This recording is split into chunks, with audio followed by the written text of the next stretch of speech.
So now here, this is about you. What means mental fitness for you? Because we're talking about full potential and mental fitness, right? But what exactly is mental fitness, or what does it specifically mean for you? Now, here another question for you. What outcome would have been better in the past if you were mentally fitter? Hi there, Adrian here, and this is a video from a Zoom session that we do. We do these Zoom sessions every Sunday, and we take questions and answers from the audience, some of our students, some of our members. We never know what questions are coming up, so I'm always excited to do these sessions, and I hope to see you at one of them. Make sure you hit the subscribe button below and check out the other playlists that we have. Thank you, enjoy.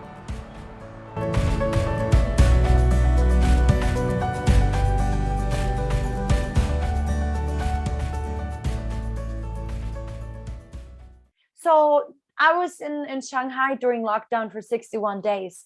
And I was even COVID positive, and I thought that really bad things would happen to my cats. I thought that I need to go to the quarantine camp, and my flatmate started to throw away some vegetables of mine, and we barely had food. So in this situation, now looking back from me today, looking back in the past, I really thought, I have been practicing mental fitness for more than a year now. I just got the certification in this last month, and hey, I've practiced this for a year. But now looking back at this, if somebody in that moment when it happened that the government found out I'm COVID positive, if somebody just gave me a reminder in this moment and said, hey, Janine, practice your mental fitness techniques, use your tools, everything would have probably changed a bit how I would have reacted in that moment. And I'm not saying I'm regretting anything or so, but it just showed me again, Janine, you actually got to practice even more mental fitness so that in these really, really challenging situations, you can be even more resilient and make decisions more easily. Very often people would tell me that, oh, here, like the end goal is becoming happy. For example, our grandparents may tell us, of course, my child, Fermina, Anna, Golden Seed, I want you to be happy. But first you have to become the vice president of big company, ICBC, Alibaba. And yes, then in the future, in 30 years, maybe when you retire, you will be happy. But researchers actually showed, interestingly, it's the other way around. So first, it's about us being happy. No matter if we're rich or poor, no matter if we're in lockdown and you can't even leave your apartment, or you're living a free life, traveling, it doesn't matter. But happiness really leads to success. So people who are already happy in the here and now, and I think it was actually contagious. Keep also in mind that happiness is a skill you can learn. Mental fitness is more or less something you can learn. Today, I'm going to show you some techniques that you can do to learn how you can become fitter and unblock your full potential. So our happiness is not set in stone.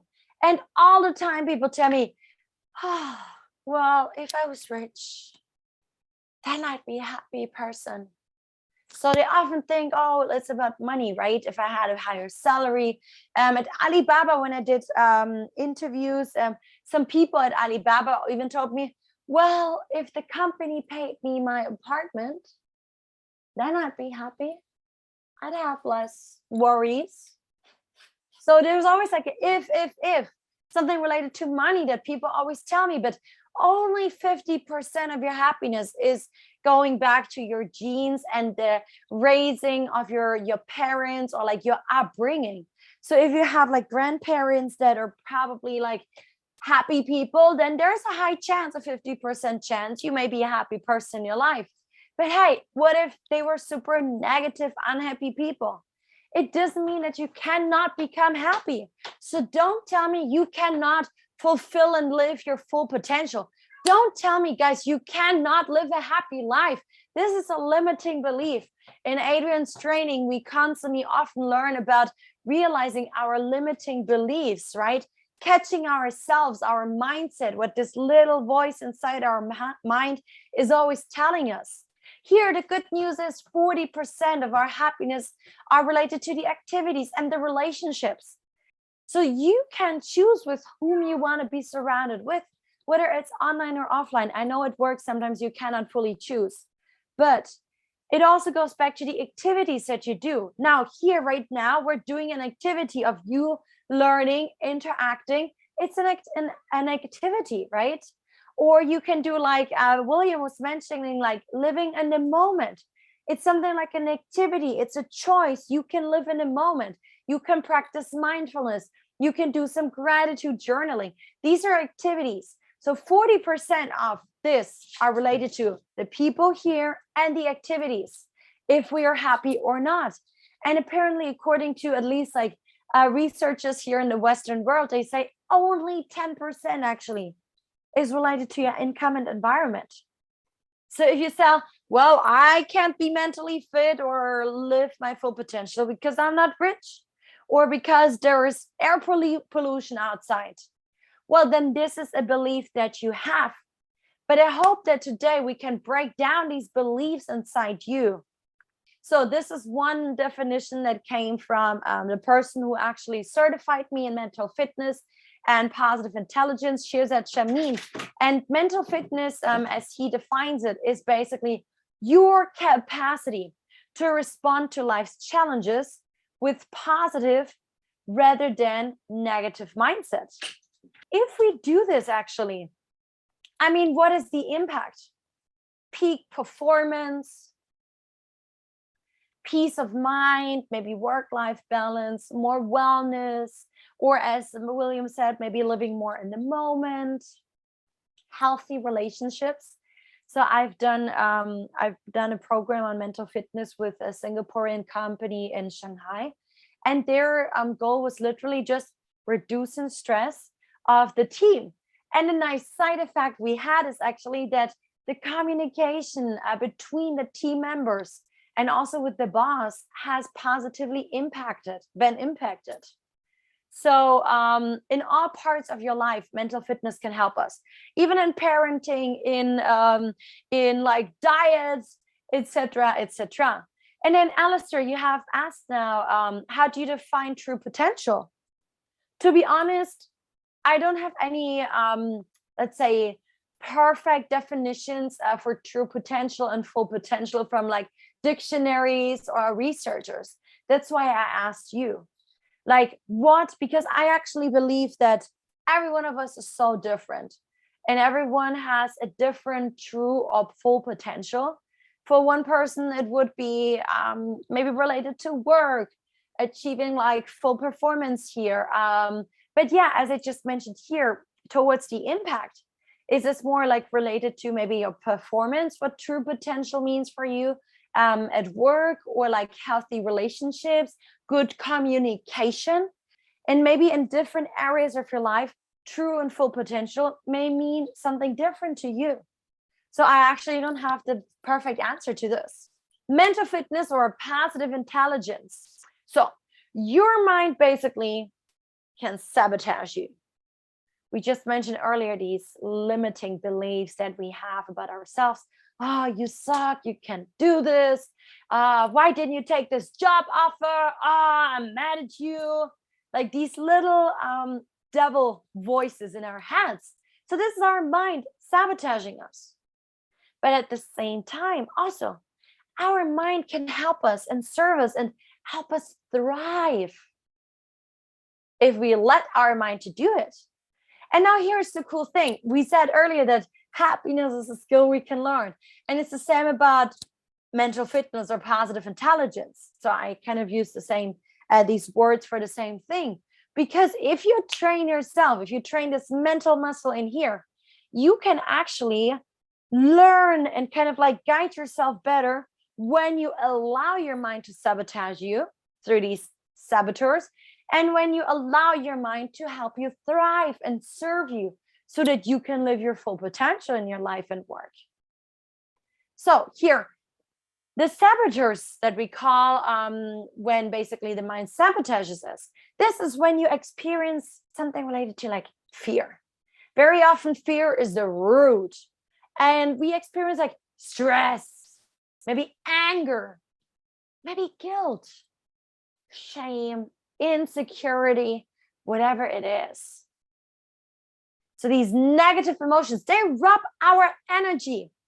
In that moment when I found out, or I was reported to CDC that I'm COVID positive during the lockdown, and of course I had so much fear and stress and a little bit of anger against my flatmate who had basically reported me to CDC.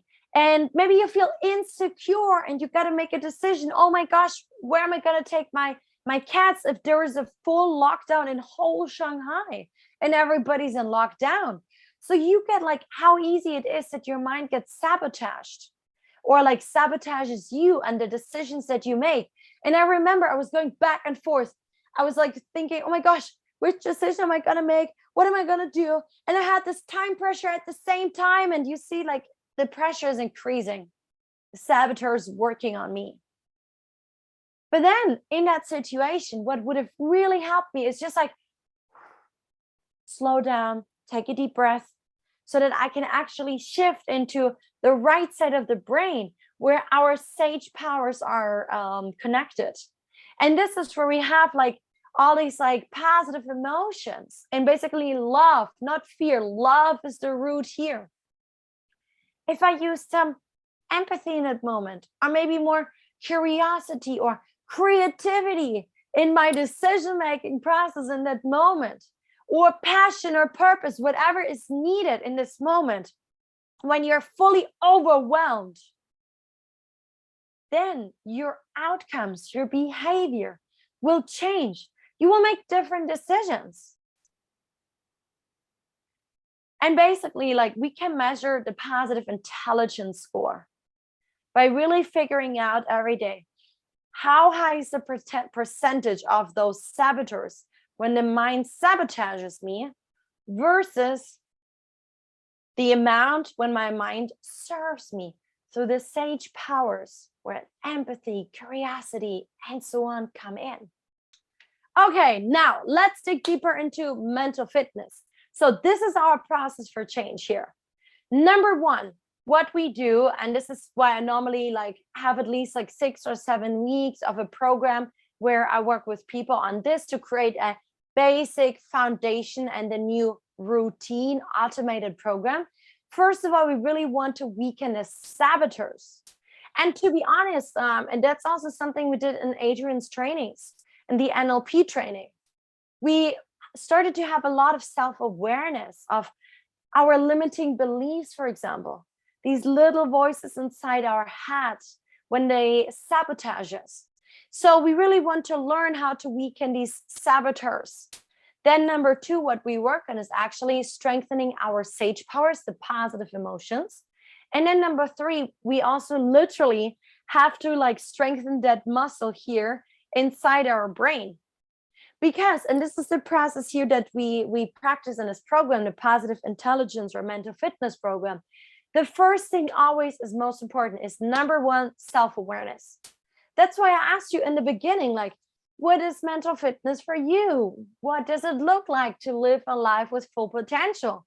And we're going to dig a little bit into our saboteurs now. So I want you to create self-awareness, because very often we're running on these automated programs.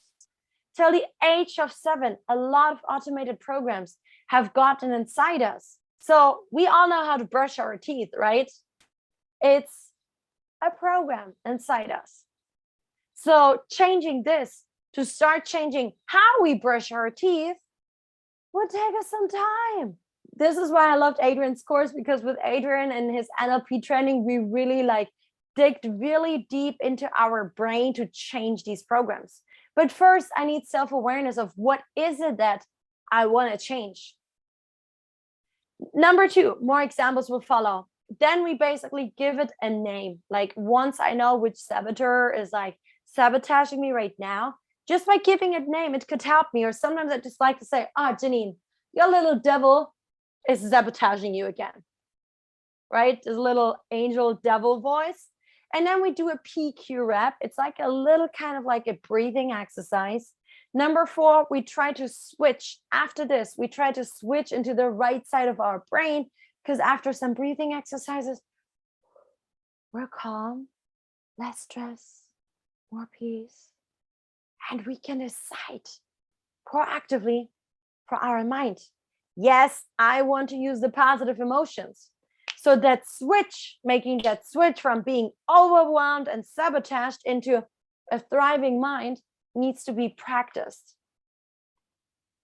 And last but not least, I mean, the ultimate goal is that if we know all of these programs, and most of the times it's always the same when we get sabotaged, then it's easy for us to really change it so that in the future, they're not going to sabotage us anymore.